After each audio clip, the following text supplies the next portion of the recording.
So I've talked about the on-court rivalry between Brittany Griner and Aliyah Boston quite extensively over the last two seasons, to where I've always described it as like a heavyweight championship fight. Uh, Going back to the '90s, centers going against each other, a lot of physicality, jawing, and ultimately complaining about the other, hard screens, physical rebounding, post scoring, elbows, all that stuff has been present in the Griner and Boston altercations. And we've seen Aliyah Boston kind of get this, this kind of treatment from a lot of people to where they just don't like her for whatever reason. And they say she throws elbows, she's dirty, I'm going to push back on some of that just slightly because she is a post player. She should be able to, fight for her position. And I think with Aliyah Boston, a lot of that comes down to perception. This is a woman who, from most people's accounts, seems like the nicest person in the world, like just a pleasant personality. And I think a lot of people confuse that for her competitive streak, her willingness to compete on the court. Obviously, she is an Indiana Fever player. She has never been shy about praising Caitlin Clark in public and enjoying playing with her. I just found Aliyah Boston to kind of be the ultimate test case of, hold on, why doesn't the old guard per se embrace Aliyah Boston? She went to South Carolina. She won a national championship. I always thought we're going to tie back to Griner in Boston in just a second, but the Asia Wilson Aliyah Boston relationship fascinates me and how people kind of react to it. And I felt, in a sense that people were offended that Aliyah Boston would dare challenge the all powerful and almighty Asia Wilson. You look at it, they have every reason to be competitors, rivals, anything like that. Same college coach. There's a Kareem Abdul-Jabbar, Bill Walton aspect to it. You were the center before me. I'm gonna go at you on the court. Different stuff like that. And they played each other in the playoffs last year. Both had good games against each other, and both had times where they were successful against the other. And to loop it back to Brittany Griner, Boston and Griner played in the playoffs last year, and Aliyah Boston sent Brittany Griner home. Of course, it is broken out and unrivaled to where this thing with Lisa Leslie here, where she had basically said, I think that's excessive. I would have punched her in the face. The whole thing with Griner in Boston has been ultra physical for years. I wouldn't be shocked if one day there was an actual fight. We know Brittany Griner has no aversion to fighting. That doesn't jump out to be the first thing we would think of with Aliyah Boston, but it could easily happen. So let's take a look at this. Flagrant foul. I don't think so. This wrong place, wrong time with a hand. What do you think? You're contemplating here. Well, listen, I don't think, I think that was Yeah, and it was dirty for the record. extra, and I think it's excessive, and if that was my face, I probably would have punched her, so that's just me. So, I would say that is a foul. Like you can see how the But don't ask. you can see how the hand kind of flips over a little bit, and it is they're physical, they're being tough, they're competing and all that, but there was clearly a motion there to get hit in the face there. Y'all brought me here. I'll tell you the truth.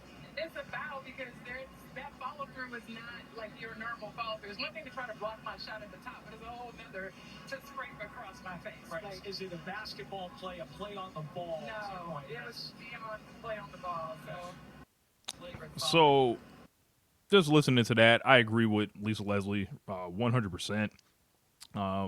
And I'm going to, let's just take a look at the history between Griner and Boston a little bit. Of course, we got the regular season and playoffs, matchups, stats here. 5-4 advantage for Leah in the regular season, 2-1 in the playoffs. And I've got it, of Griner's last 3 seasons. Obviously, wouldn't be fair to compare her before she came in the league. Scoring is, slightly Griner's direction, but Griner, down from, her career averages. She's kind of on the downside of her time. But you can see the rebounding. You can see the blocks are kind of similar. So they're going at it. as Aliyah, ascends and she plays in a power offense pretty much, Aliyah's numbers are going to keep going up there. We can look at the regular season. Griner slightly edges her in scoring head to head per game. In playoffs, it kind of flips around. Griner was very bad for the Dream as she kind of found herself out of the rotation, and Boston was somebody that was just having an awesome series, awesome playoffs in general. You can see it more here.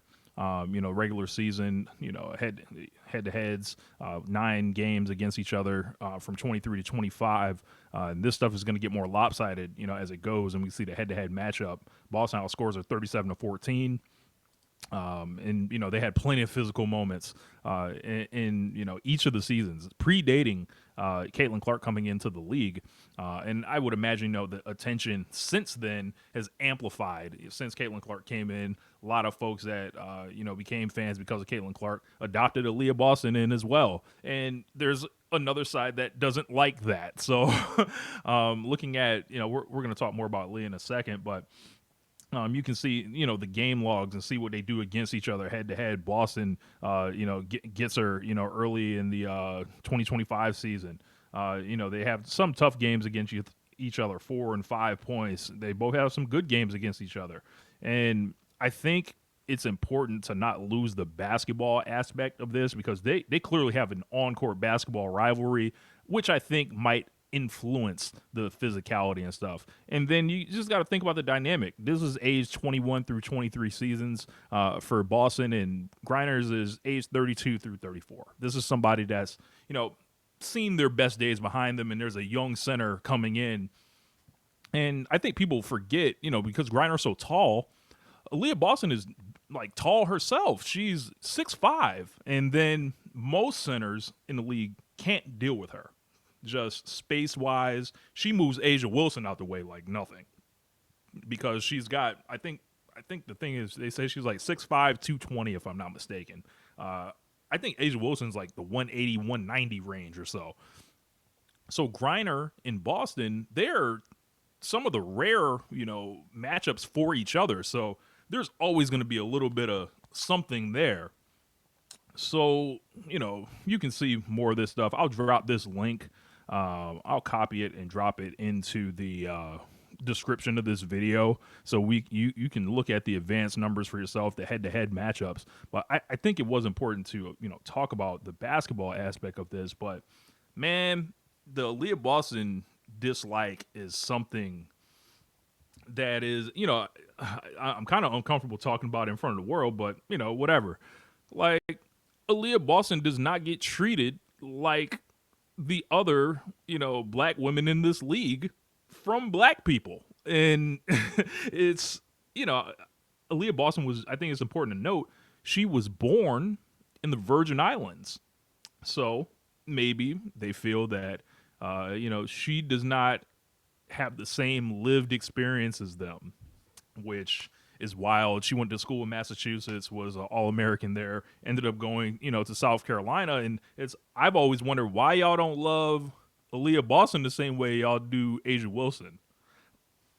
It's just when you compare them, relatively, through the same stage of their careers, I think Asia Wilson is slightly ahead of her, but I never see Aliyah Boston get the same kind of love. Like there's a running joke is like, when is Dawn Staley going to show up to Indiana to support Aliyah Boston? But she's always at an Aces game, and it's really interesting to see how this all continues to roll out. And this stuff happening in Unrivaled, it's like this stuff is following Aliyah Boston around. And I think obviously I acknowledge the smoke that existed between them before the Caitlin Clark, era began. But I don't think there's any removing, like Caitlin Clark didn't make it less, as far as like the amplified attention on it. And seeing just beyond Brittany Griner, how Boston gets treated in the league, I think is, and amongst, fans, amongst media, is just weird and is different. And I'm just gonna say what I think it is. Like I think that they don't think she has the same lived experience. I think they're upset that she's on the Indiana Fever with Caitlin Clark. I think people treat her a really kind of disgusting way, personally, without going and getting this video shut down by YouTube or anything. But I think Aliyah Boston is a hell of a player. I think she is somebody. When her career is over, you're going to be talking about a Hall of Famer, and you're going to be talking about somebody that is a multiple time champion. Hell, she may win an MVP one day. And I think that her relationship with the fans and media is going to be something to watch throughout pretty much the rest of her time, because as everybody that's in the league that's above her that are in their primes, and Aaliyah's already starting all-star games, she's going to be a Team USA staple for years and years to come, and she's going to rack up you know singles awards. She's going to rack up championships eventually. It's going to get real uncomfortable for a lot of these people to start denying her, and we'll start keeping track of that as well.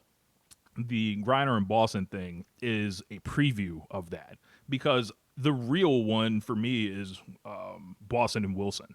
But you know, there's got to be steps, and don't forget, Aliyah Boston publicly does a podcast with Candace Parker, who's on a lot of people's hit lists as far as just reacting to everything she says and being ridiculous. And you look at Aaliyah, she's very open about her faith, and whenever you're talking about religion or anything, there'll be people that oppose that, and it's all really childish and trivial, I think.